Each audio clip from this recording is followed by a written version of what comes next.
16 साल की उम्र में तुम क्या कर रहे थे? कुछ लोग यहाँ पर ये डिसाइड कर रहे थे कि भाई 11th में कौन से सब्जेक्ट लेने हैं। कुछ लोग ये डिसाइड कर रहे थे कि भैया शाम में यहाँ पर कौन सा कार्टून देखना है, या फिर शाम में कोचिंग जाना है, या फिर क्रिकेट खेलने जाना है। और यहाँ पर 16 साल का लौंडा लामीन यमाल फ्रांस के वर्ल्ड क्लास डिफेंडर्स को, फ्रांस ही क्यों, आपने इटली के वर्ल्ड क्लास डिफेंडर्स को, आपने जर्मनी के वर्ल्ड क्लास डिफेंडर्स को नाच नचाया है। मतलब छठी का दूध याद दिला दिया। कल रात में भाई स्पेन ने फ्रांस को फाइनली बाहर कर दिया टूर्नामेंट से। It was unbearable to watch जिस तरीके से फ्रांस खेल रही थी, इतने बड़े बड़े नाम लेकर भी। लेकिन यहाँ पर स्पेन ने डिजर्विंगली जगह बनाई है आपके यूरोस के फाइनल में। And what a tournament this has been so far for Spain national team. मतलब जब लुइस एनरिक ने अपनी गद्दी छोड़ी थी तो सबको यही लग रहा था यार कि नहीं, स्पेन की टीम ना अभी तक जो कर रही थी उससे भी खराब करेगी। लेकिन उन्होंने इस टूर्नामेंट में भाई किसी को किया हो ना किया, मुझे तो बहुत सरप्राइज किया, because I expected them to go out in quarterfinals, but now they have reached the finals and there's a high possibility यहाँ पर अब कि वो टूर्नामेंट जीत भी जाएंगे, क्योंकि सामने वाले पॉट से जो दो टीमें आ रही है ना, एक तो मेरी टीम है नेदरलैंड्स की और दूसरी टीम इंग्लैंड की है।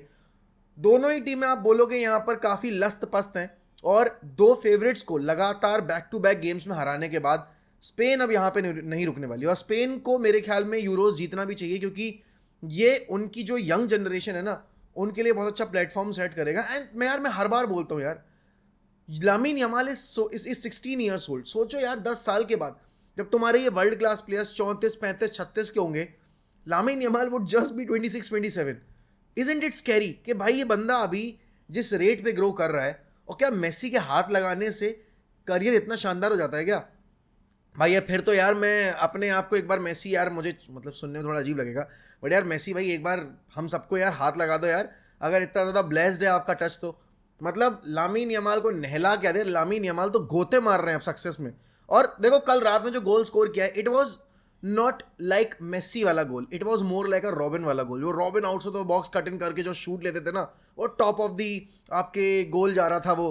तो ये सारी चीज़ें जो अभी स्पेन कर रही है ना भाई, that is what makes them champion material, and वो जीतने भी चाहिए। अब देखो टीम का जो परफॉर्मेंस रहा है उसमें आप यहाँ पर बोलोगे कल के मैच में तो ना कारवाहाल था, ना आपके नॉर्मन थे, और ना पेड्री थे।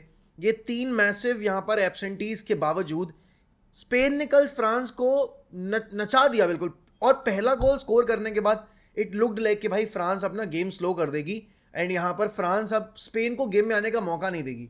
लेकिन नहीं भाई, स्पेन के इरादे कुछ और थे।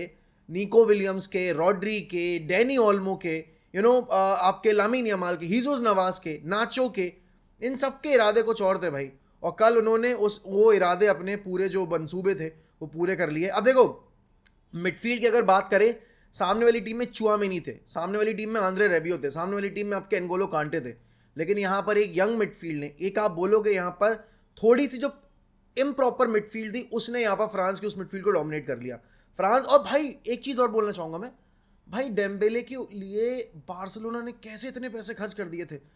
मतलब हम तो एंटनी को गाली देते हैं अपने क्लब में, बार्सिलोना ने क्या सोच के यहाँ पर डेम्बेले के ऊपर इतना पैसा खर्च किया था। भाई वो बंदा निहायत ही बेवकूफ़ फुटबॉलर है। उसको सिर्फ एक ही चीज़ आती है, बॉल रिसीव करो फ्लैंक के ऊपर और टेक ऑन करके क्रॉस डाल दो, और उसके एक भी क्रॉस सक्सेसफुल नहीं गिरे हैं।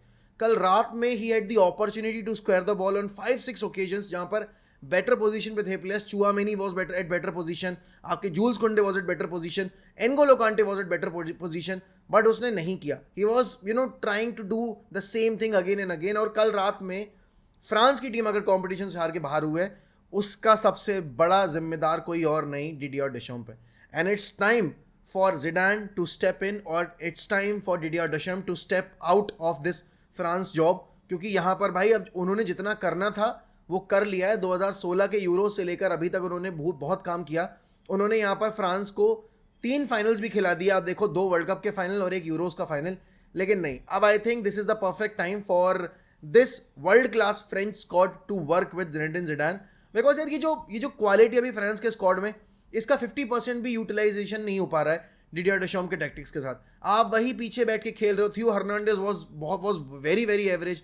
इवन कल के गेम में तो जूल्स कुंडे भी वाज एवरेज, क्योंकि आपने देखा है कि कल उपमकानो को, आपके यहाँ पर अगर आप देखोगे विलियम सलीबा को, कल लामीन यमाल ने और आपके निको विलियम्स ने और डैनी ओल्मो ने इन पर्टिकुलर भाई नाच नचा के फेंक दिया। और बात ये भी नहीं है कि यहाँ पर आप स्ट्रगल करे हो, आप विद द बॉल भी कुछ क्रिएट नहीं कर पाए। सेम ओल्ड चीज़ें कर रहे थे आप, कि बॉल लेके चलो वाइडर फ्लैंक पे चलेंगे, वहाँ से क्रॉस डालेंगे, एम्बापे को नलिफाई कर दिया। और स्पेशल मेंशन टू हीजोस नवाज, भाई कारवाहाल अभी भी मतलब इतना एज नहीं किया है और वो एम्बापे के अगेंस्ट compete कर लेता है, लेकिन हीजोस नवाज जब आए थे मुझे तो यही लग रहा था भाई हीजोस नवाज वोंट बी एबल टू मतलब keep hold off Mbappe in those moments. और अब यहाँ पर अगर हम देखें तो यहाँ पर नवाज ने सिर्फ एक वो गलती की, जहाँ पर पहला गोल जो उन्होंने स्कोर किया कोलुमोनी ने जब हेडर मारा था वहाँ पर उन्होंने एम्बापे को ऑन साइड प्ले किया, वरना पूरे गेम में नवाज के एंड से कोई गलती नज़र नहीं आई। और हाँ, जब आपके बारकोला आए हैं तो यहाँ पर ज़रूर फ्रेंच नेशनल टीम ने चांसेस बनाने शुरू किए,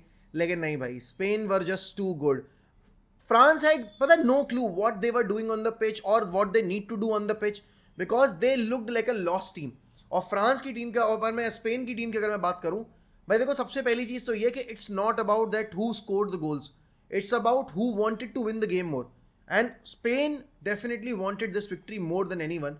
लामिन यमाल, निको विलियम्स का पेस यहाँ पर हैंडल नहीं हो पा रहा था आपकी फ्रेंच टीम के साथ। और लोग बोलेंगे कि भाई एल्वारो मोराटा ने यहाँ पर अच्छा गेम नहीं किया, बट एल्वारो मोराटा का प्रेजेंस फील्ड के ऊपर बहुत क्रूशियल था, क्योंकि वो इंपॉर्टेंट बिल्डअप्स जो हो रहे थे उन पे ब्रेक लगा रहा था फ्रांस के, क्योंकि वो टैक्टिकल फाउल्स कर रहा था। दूसरी चीज़ ये भी है कि जब पेड्री बाहर हुए थे तो Danny Olmo Pedri type player नहीं, जो कि बॉल कंटेन करेंगे, आपके प्रेस रेजिस्टेंट रहेंगे। वो अटैकिंग माइंडसेट वाला प्लेयर है, उसने बॉल यहाँ पर मूव की, लेकिन उसने अटैकिंग इंटेंट के साथ बॉल मूव की। तो ये चीज़ जो कल स्पेन ने की है यहाँ पर, which makes them the favourites. अब देखो सामने वाले पॉट से आपकी इंग्लैंड और नेदरलैंड्स है, अगर फाइनल्स अच्छा चाहिए तो यहाँ पर नेदरलैंड्स को आना ज़रूरी है, क्योंकि हमें एक एंड टू एंड गेम देखने को मिलेगा। और अगर इंग्लैंड पहुंचेगी, I think that is going to be a very dull final, क्योंकि यार देखो इंग्लैंड की प्रेगमेटिक फुटबॉल देखने में कोई इंटरेस्ट नहीं है किसी को। इंग्लैंड फैंस यहाँ पर ज़रूर उस चीज़ को बोलेंगे कि भाई नहीं नहीं, हम तो यहाँ पर फाइनल्स खेल लेंगे, क्योंकि नेदरलैंड्स की टीम में काफ़ी लूप होल्स हैं। But I desperately want Netherlands to beat the shit out of England tonight. और अच्छा फाइनल चाहिए यार, जो क्वालिटी ऑफ फुटबॉल यहाँ पे स्पेन खेल रही है उसका ठीक ऑपोजिट क्वालिटी ऑफ फुटबॉल यहाँ पे इंग्लैंड प्रेजेंट करती है। We don't want a dull final. मतलब कल बहुत टाइम के बाद यूरोज में लगा है कि हाँ भाई यूरोज के मैचेस हो रहे हैं। अब देखो इंग्लैंड की टीम के पास भी काफ़ी अच्छे प्लेयर्स हैं, फिल फोर्डन है, हैरी केन है, आइवन टोनी है, कोबी मेनू है, जूड बेलिंगम है, डेक्लन राइस है, आपके पास ट्रेंट आर्नल्ड है, काइल वॉकर है, देन आपके पास जॉन स्टोन्स है, राइट।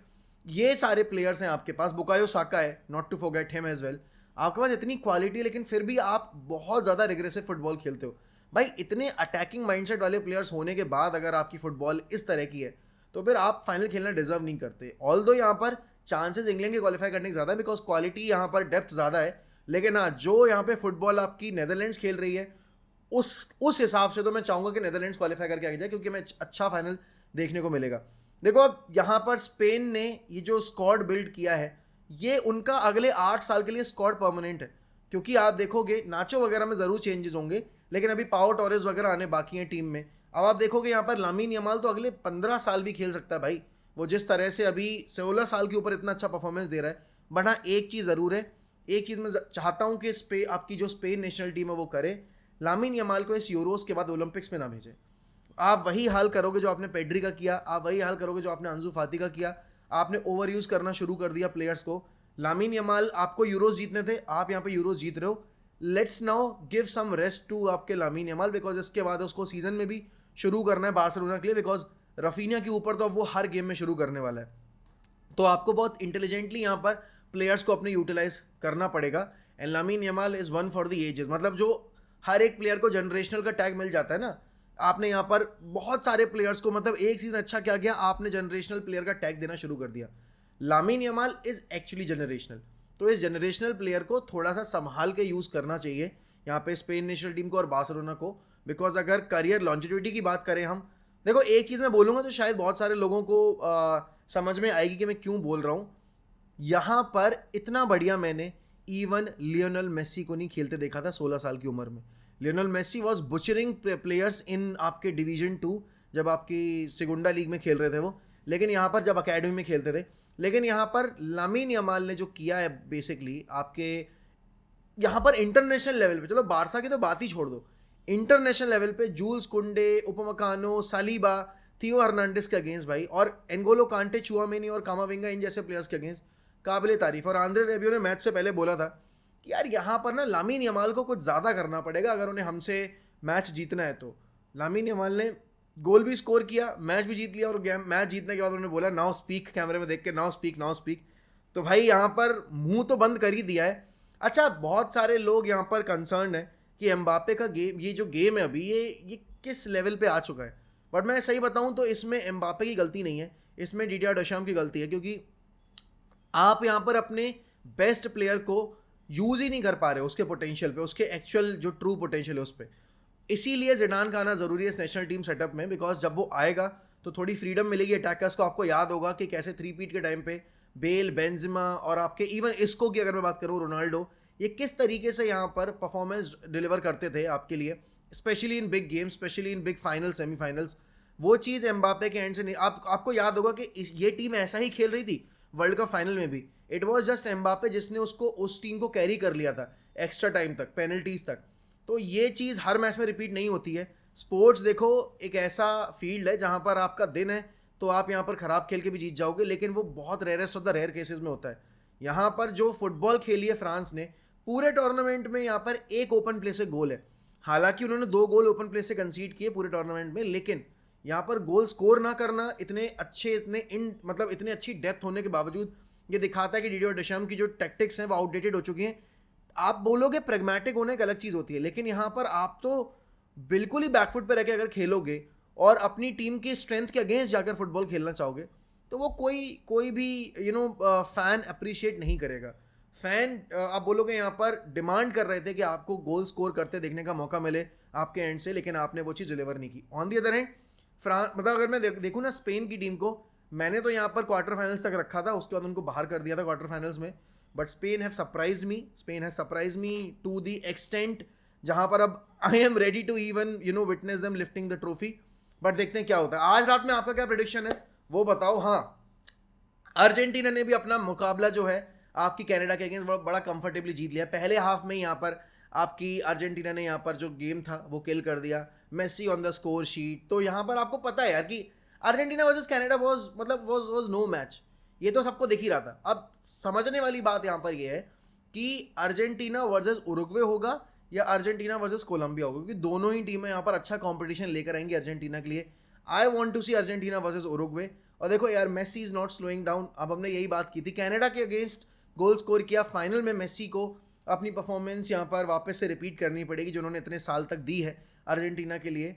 अच्छा, आज एक स्टेटमेंट भी दे दिया है लियोनेल मेसी ने। ऑलरेडी सबको पता था कि ये कोपा अमेरिका मोस्ट प्रोबेबली यहाँ पर उनका लास्ट टूर्नामेंट हो सकता है आपके कोपा इवेंट्स का। बट यहाँ पर लियोनेल मेसी ने बता ही दिया आज कि ये मैं आखिरी की जो बैटल्स है मेरी, ये मैं एंजॉय कर रहा हूँ। तो एक इनडायरेक्ट हिंट दे दिया है लियोनेल मेसी ने दैट बहुत अब कम दिन बाकी हैं जहाँ पर आप लियोनेल मेसी को इंटरनेशनल लेवल पे विटनेस करने वाले हो। तो भाई rather than being salty, rather than being आप बोलोगे यहाँ पर full of agendas, I think we all must appreciate the career that he has had and we should watch all his games जितने भी बचे हुए हैं। क्योंकि इंटरनेशनल लेवल पे MLS तो मैं फॉलो करता नहीं हूँ ऑनेस्टली, क्योंकि MLS का क्वालिटी, सऊदी लीग का क्वालिटी कोई मतलब का नहीं है। मतलब वहाँ पे मेसी 1000 गोल भी स्कोर कर देगा या सऊदी में यहाँ पर रोनाल्डो 1000 गोल भी स्कोर कर देगा, कोई फर्क नहीं पड़ता। कोई लेवल ही नहीं है उनका इन दोनों प्लेयर्स के उस पर। बट यस, अब यहाँ पर फाइनल के लिए मैं तो चाहता हूँ कि उरुग्वे क्वालिफाई करके जाए, लेकिन आपके हिसाब से कोलंबिया जाएगी आगे, उरुग्वे जाएगी? बताइए मुझे कमेंट सेक्शन में। अगर आप चैनल पे नए हैं तो please subscribe to the channel, hit that bell icon, like this video, comment down below about your opinion. बाकी इसी के साथ मैं आपसे लूंगा अलविदा। रात में मिलते हैं स्ट्रीम के ऊपर यूनाइटेड टॉपिक से रिलेटेड और उसके बाद वॉच अलोंग के ऊपर, जहां पर हम बैठ के देखेंगे नेदरलैंड्स वर्सेस इंग्लैंड का मैच। होपफुली हम बोर ना हो, होपफुली हम सोए ना बीच मैच में। चलो बाय बाय, टेक केयर।